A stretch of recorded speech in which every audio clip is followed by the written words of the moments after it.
Assalamualaikum warahmatullahi wabarakatuh. Perkenalkan, nama saya Ridho Eko Alfandi, nomor BP 17 10 11 55 11 0036. Saya akan mencoba menjelaskan tentang rasio profitabilitas, yaitu membandingkan dua entitas perusahaan yang memperoleh laba dan rugi pada periode tahun berjalan. Baiklah, di sini saya akan menjelaskan yaitu PT Bank Negara Indonesia Tbk tahun 2019, di mana perusahaan ini memperoleh laba pada tahun periode berjalan. Seperti yang kita ketahui, rasio profitabilitas terbagi atas 4. Yang pertama yaitu margin atas laba penjualan. Terbagi atas 2. Yang pertama margin laba kotor dan margin laba bersih. Saya akan menjelaskan satu persatu. Baik, yang pertama margin laba atas penjualan. Di sini saya membuat standar industrinya yaitu 20%. Yang pertama, margin laba kotor. Margin laba kotor rumusnya adalah penjualan bersih dikurang harga pokok penjualan dibagi dengan penjualan. Di sini kita dapat hasilnya yaitu 0,60 dibulatkan menjadi 60%. Jika rata-rata industri untuk profit margin adalah 20%, maka perusahaan dikatakan baik karena berada di atas rata-rata standar industri. Oke, margin laba atas penjualan yang kedua yaitu margin laba bersih, yang rumusnya EAIT dibagi penjualan.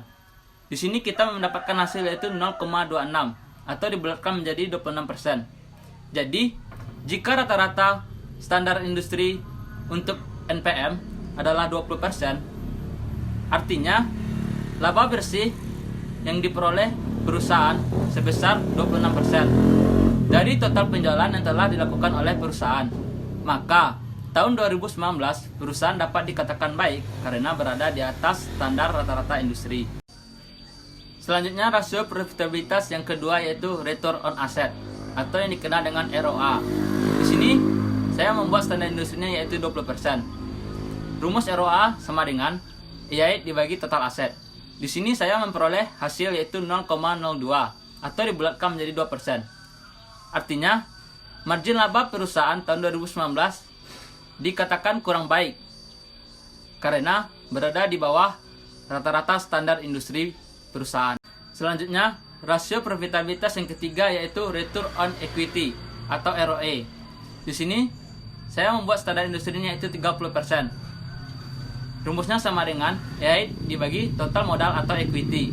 Di sini saya memperoleh hasil yaitu 0,13 atau dibulatkan menjadi 13%. Jika rata-rata standar industri untuk ROE yaitu sebesar 30%, maka perusahaan dapat dikatakan tidak baik karena berada di bawah rata-rata standar industri. Artinya, tingkat pengembalian ekuitas perusahaan lebih besar dibandingkan dengan total laba bersih setelah bunga dan pajak yang diperoleh oleh perusahaan. Baik, rasio profitabilitas yang keempat yaitu earning per share of common stock. Di sini tidak ada menggunakan standar industri. Rumusnya sama dengan EAIT dikurang dividen saham dibagi saham biasa yang beredar. Di sini saya memperoleh hasil yaitu 1,213.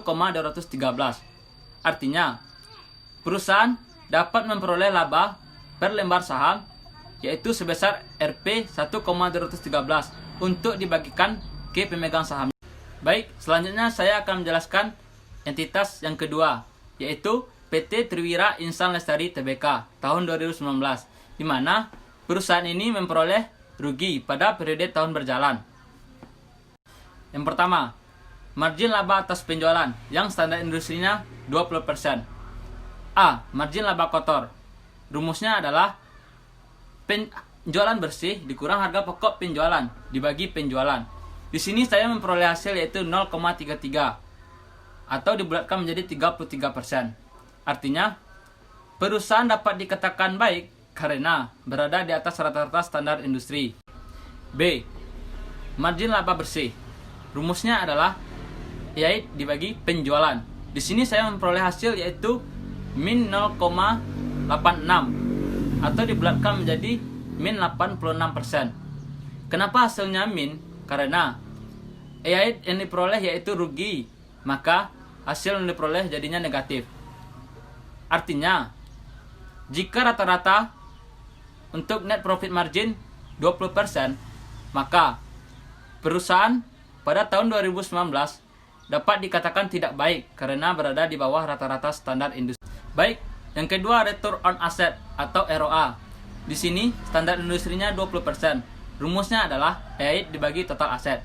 Di sini saya memperoleh hasil yaitu min 0,02 atau dibulatkan menjadi min 2%.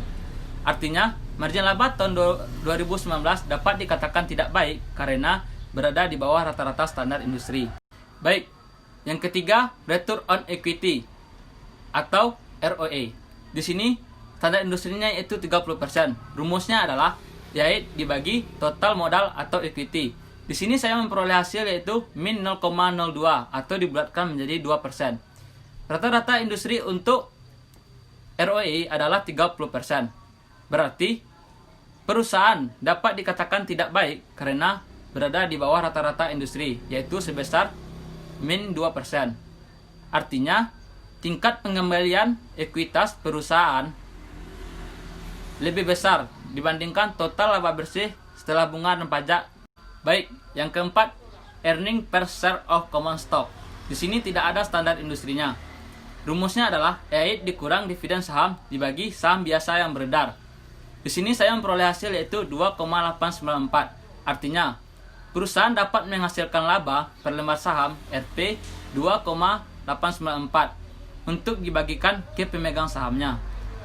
Sekian presentasi atau dokumentasi dari saya. Saya ucapkan terima kasih.